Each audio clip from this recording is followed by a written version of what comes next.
ఎందుకంటే ఇద్దరి మధ్య అటు అటు ఇటు భుజం మీద చేసేది ఎంఐఎం పార్టీ. వీళ్ళ అక్రమ బంధానికి ఎంఐఎం పార్టీ వెనక భుజం అంటే అది నేను చెప్పిన ఎంఐఎం పార్టీ కాంగ్రెస్లో సంసారం చేస్తుంది, బీఆర్ఎస్ పార్టీకి కన్ను కొడుతున్నది ఎంఐఎం పార్టీ.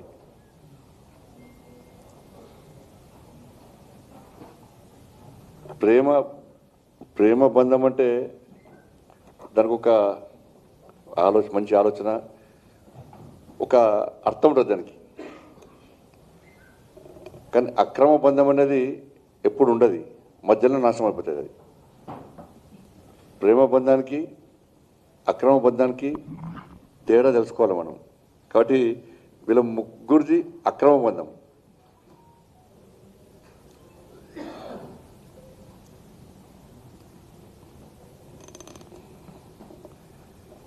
రేవంత్ రెడ్డి గారు అన్నారు చాలా మరి ఫెవికాల్ బంధం అని.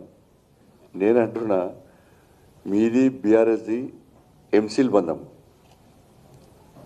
ఫెవికాల్ అంటే కేవలం వైట్ ద్రవ పదార్థమే అది.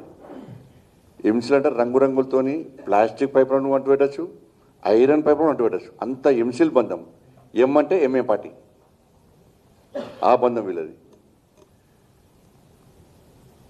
వీళ్ళ బంధానికి బీఆర్ఎస్ పార్టీ కాంగ్రెస్ పార్టీ బంధానికి అనుసంధానమే ఎంఏ పార్టీ. ఎందుకు చెప్తున్నా అంటే కరీంనగర్లో ప్రజలందరి ఆశీర్వాదంతో నరేంద్ర మోడీ గారి యొక్క ఆశీర్వాదంతో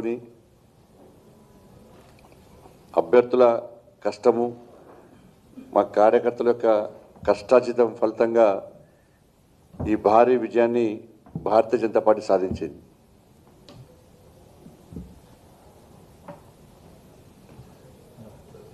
ఈ సందర్భంగా మమ్మల్ని ఆశీర్వదించినటువంటి కరీంనగర్ కార్పొరేషన్ ప్రజలకు, ప్రత్యక్షంగా పరోక్షంగా సహకరించినటువంటి అందరికి కూడా హృదయపూర్వక ధన్యవాదాలు తెలియజేస్తూ, కష్టపడి పనిచేసిన కార్యకర్తలకు, గెలిచిన అభ్యర్థులందరూ కూడా మరొక్కసారి హృదయపూర్వక శుభాకాంక్షలు తెలియజేస్తా ఉన్నాను, అభినందన తెలియజేస్తా ఉన్నాను. మేము కరీంనగర్లో ఒక లక్ష్యాన్ని ఎంచుకొని ఈ ఘన విజయాన్ని సాధించడం జరిగింది. మ్యాజిక్ ఫిగర్ దాటినాం ఆల్రెడీ మేము.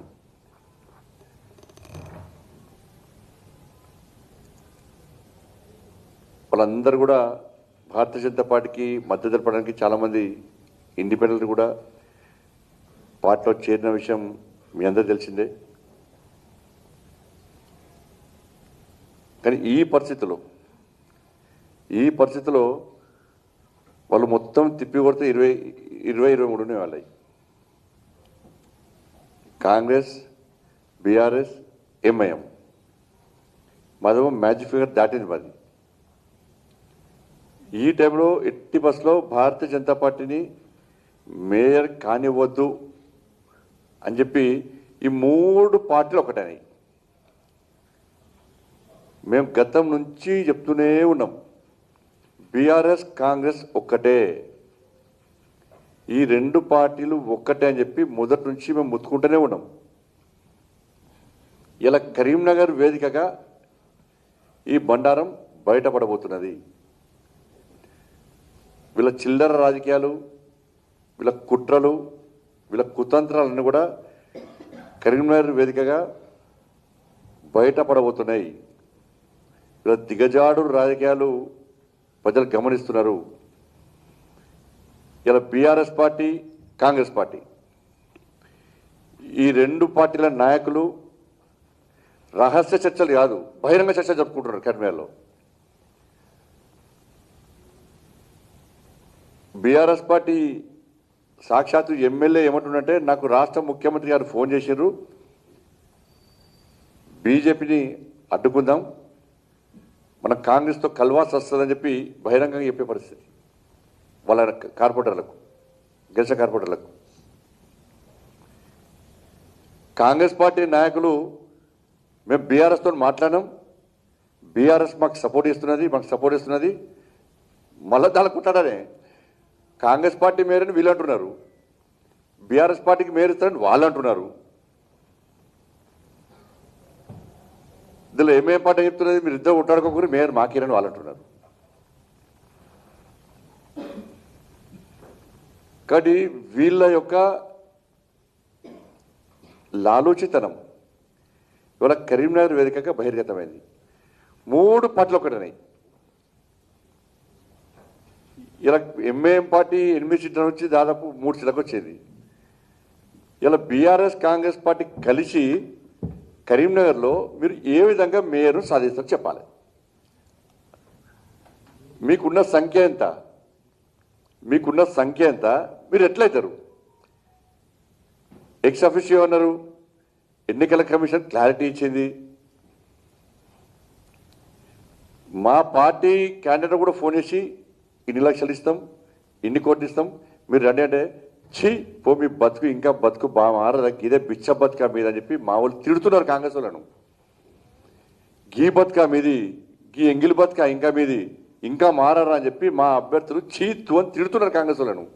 కానీ అయినా సిగ్గు వస్తలేదు వాళ్ళకు. సిగ్గురు లేకుండా ఇంకా ఈ చిల్లర పాలిటిక్స్ ఇంకా చేస్తే ప్రయత్నం చేస్తున్నారు. నేనేమంటున్నానంటే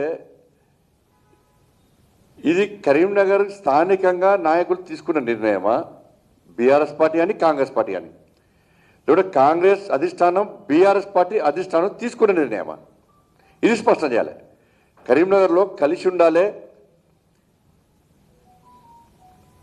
మేయర్ వచ్చినా రాకుండా బీజేపీకి వ్యతిరేకంగా పనిచేయాలి అని తీసుకున్న నిర్ణయము ఈ 2 పార్టీల అధిష్టానం తీసుకున్న నిర్ణయమా, స్థానిక కాంగ్రెస్ బీఆర్ఎస్ పార్టీ తీసుకున్న నిర్ణయమా?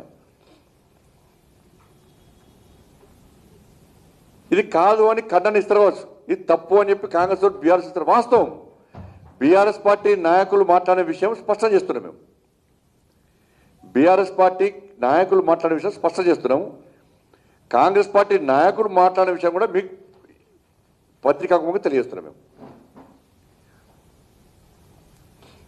ఫోన్ ట్యాపింగ్ కేసు అరెస్ట్ లేదు, డ్రగ్స్ కేసు అరెస్ట్ లేదు, ఈ ఫార్ములా కేసు అరెస్ట్ లేదు, కాళేశ్వరం కేసు అరెస్ట్ లేదు, ఫామ్ హౌస్ కేసు అరెస్ట్ లేదు. ఇవి అరెస్టులు లేనప్పుడే మేము అనుమానాన్ని వ్యక్తం చేస్తాం. నేను కొట్టినట్టు చేస్తా, నువ్వు వేసినట్టు చేయి అనేటువంటి ఒక అంతర్గత ఒప్పందంతో ఈ 2 పార్టీలు తెలంగాణ ప్రజలను ఏ విధంగా మోసం చేస్తున్నాయో గతం నుంచి చెప్తున్నాం. మేము ఈ ప్లాన్ ప్రకారం బీఆర్ఎస్ వేస్తారంటే బీజేపీ కాంగ్రెస్ ఒకటే అంటారు, కాంగ్రెస్ అంటారు బీఆర్ఎస్ బీజేపీ ఒకటే అంటారు. కానీ వాళ్ళు ఇద్దరు ఒకటన్న విషయాన్ని ప్రజలు గమనిస్తున్న విషయాన్ని వాళ్ళు గ్రహించలేకపోతున్నారు. వాళ్ళు మొన్న ఎన్నికల్లో కూడా కరీంనగర్ కార్పొరేషన్లో ఈ 2 పార్టీలు లోపాయకారి ఒప్పందం కుదుర్చుకొని అభ్యర్థులను ఎంపిక చేసిన పరిస్థితి కూడా విషయం కూడా స్పష్టమైంది ప్రజలకు. అందుకే ఈ 2 పార్టీలను పక్కబెట్టే ఇవాళ భారతీయ జనతా పార్టీకి ఇవాళ ప్రజలు బ్రహ్మరథం పట్టారు. ప్రజల ఆశీర్వాదం మాకుంది, ప్రజల మద్దతు మాకుంది. ఇవాళ చాలామంది ఇండిపెండెంట్ కూడా పార్టీని నమ్మి ఒక మంచి ఆలోచనతో, ఒక మంచి ఉద్దేశంతో